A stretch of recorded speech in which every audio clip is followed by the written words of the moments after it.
I mean, it's interesting. We were talking about, you know, I was talking to a friend of mine who was the freshman manager of my college football team. So this was Harvard. Okay, it was Division II football. It was a lot of smart, you know, guys who couldn't make it in Division I. We had kids who went to Harvard because they didn't get scholarships at Holy Cross. So they went, okay, I'll play football for Harvard. They were local.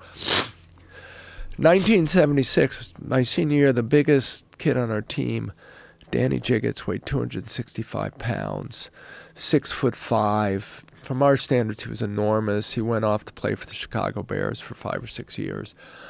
I think we had one other offensive lineman who was 265, also 6'4", 6'5", maybe two.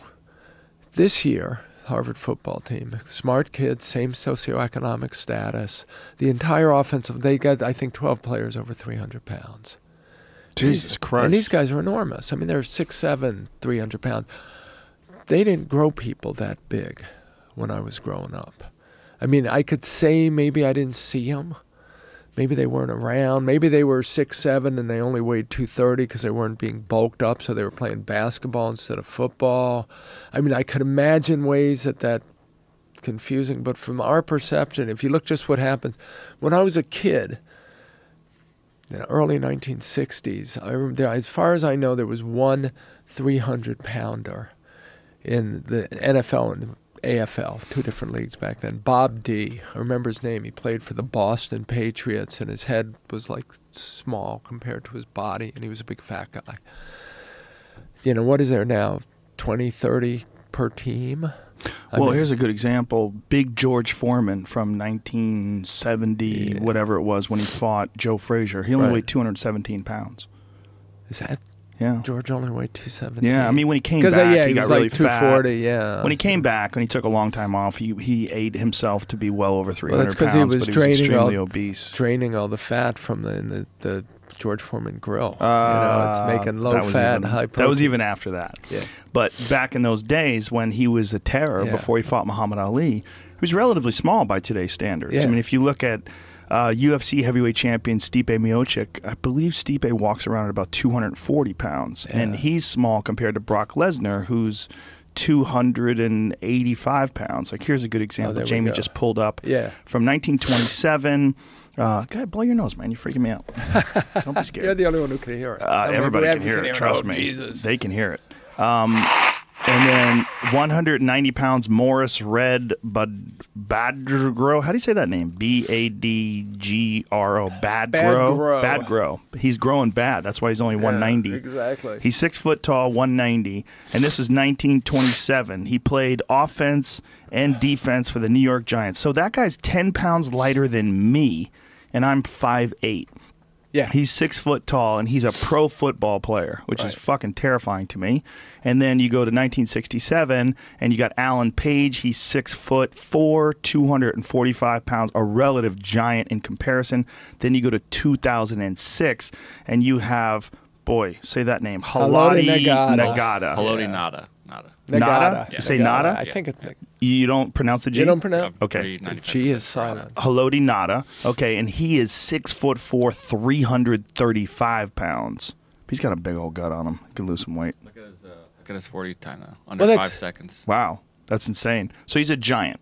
I mean, people are just Can much you pull larger. up the starting left tackle for the Dallas Cowboys right now? I forget his name. Just Google left tackle Dallas Cowboys. Well, even heavyweight boxers today. Tyrone Smith. That's it. Okay, Get a Tyrone, picture of 312, Tyrone. 6'5". Get a picture of him. Whoa. That's a big fella. Okay. Get the one with the shirt off. Yeah, without the shirt off.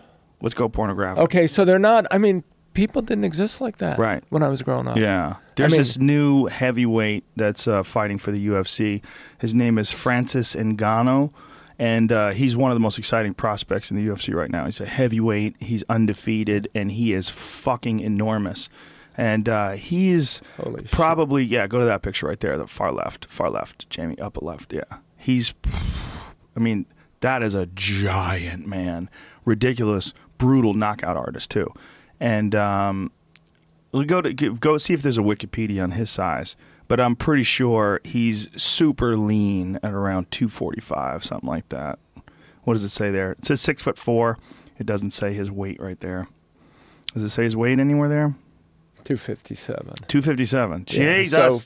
Okay, so he's 40 pounds heavier That than might Big George Foreman. may or may not be correct as far as the weight, but it's close, and I wouldn't be shocked. He's one of those guys where he walks into the octagon, and when I do commentary, I sit at a desk that's touching the octagon. So I'm sitting here. There's a desk. My notes are on it. He's in front of me. When he walks in the octagon, I can feel his footsteps on my hands. He's like he's made out of stone. Yeah. And then when he hits people, just Jesus Christ, you see the look on their face when he hits them. See if you can find like just a quick highlight reel of this guy. Now what's interesting is some of that, I mean, training has changed dramatically. Like even when George, I mean, boxers didn't lift, they didn't do resistance training, didn't do any of that back then because he didn't want to slow them down. Yeah, that's what they thought back then. Yeah, look at this. Boom. Yeah. He's a giant dude. French, too. Yes, French, but I believe originally from Nigeria, I believe. And really, look at that. Boom, big, powerful guy. Terrifying guy. So here's the thing. One of my pet theories that I don't talk about. This is why I let my kids have sugar, by the way. Ouch.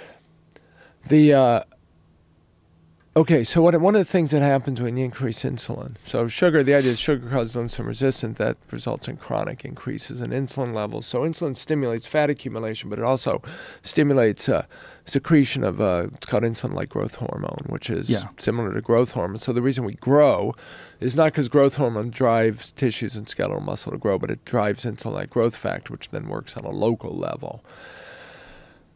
So if you got more insulin in your system, you're going to have more insulin-like growth factor, and it's going to be more bioavailable. There's these proteins called binding proteins that float around the bloodstream, and they'll bind to IGF, insulin-like growth factor, and make it so it can't get into cells or can't bind to the receptors. So you would expect, as populations become more insulin resistant, you would expect them to grow, to be taller as well as thicker and fatter and more diabetic. And one of the classic observations, as populations become westernized, they get taller. And this, you look at medical records or army records from, the Civil War, and all the men were like 5'6". And, now clearly the average height has gone up, and it's kind of leveled off a bit in the United States, but there's still countries in Europe where it's gotten higher. And one of the things that freaks me out is when I go to Europe nowadays and you're walking around a lot of Scandinavians and I feel petite. In Holland. The average man in Holland is over 6 foot tall. Yeah, when I was growing up, I was definitively tall, and now I haven't shrunk, I don't think. I might be getting there. And now it's just like everyone seems 6'4", 6'5". So the conventional thinking is they get more calories, they get more protein. You need the protein for the growth and the calories, and that's kind of the explanation.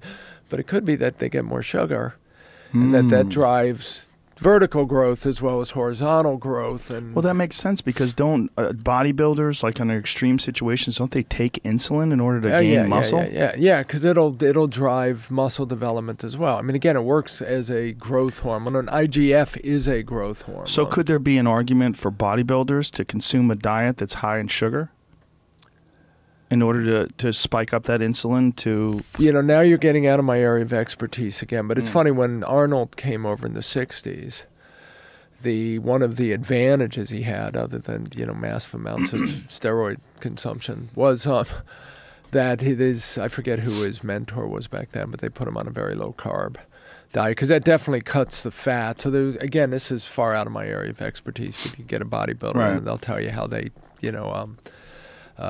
oscillate between high carbs for development, high fat to cut the fat and get down to